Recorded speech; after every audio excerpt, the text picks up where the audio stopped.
In Totem and Taboo, Freud posits a primitive culture in which everyone is equal, everyone shares the same food, everyone has the same amount of power in their social milieu, their kinship group. And so everyone is on this equal playing field except one member of this group who has exception to all this. He's male. He's able to eat all the food and mate with all of the other male members of the kinship group's wives. It also happens to be that he is many of their, if not all of their father. So they're all brothers. Eventually, the brothers decide to band together and murder this father. But not only do they murder him, they cannibalize him.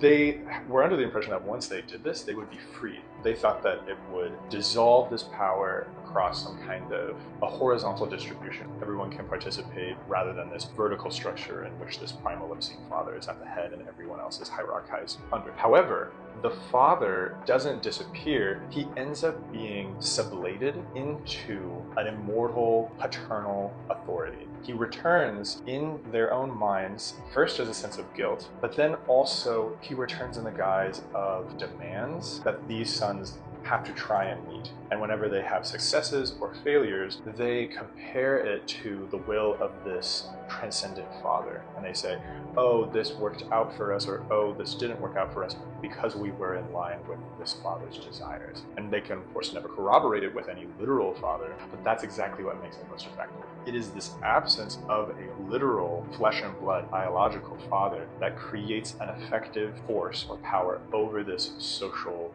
milieu. What is another name for this paternal authority that has been raised to a transcendent, disembodied level? Of course, God is one of the names that's been applied to it, but it doesn't have to just be that. You can apply it to the idea of right, law, the normal, the things in which we index our behavior, our thoughts, our desires against, framing it in a way where we're asking ourselves, are we in line with this? It doesn't mean that there was some kind of overpower father who then repressed these primal sons to doing his will. Instead, they kind of did it themselves. They repressed themselves. They did what Freud will call a reaction formation. They did a reaction formation to their own libidos, the libido that wanted to kill and cannibalize his father. Their reaction to it formed around this imminently to themselves.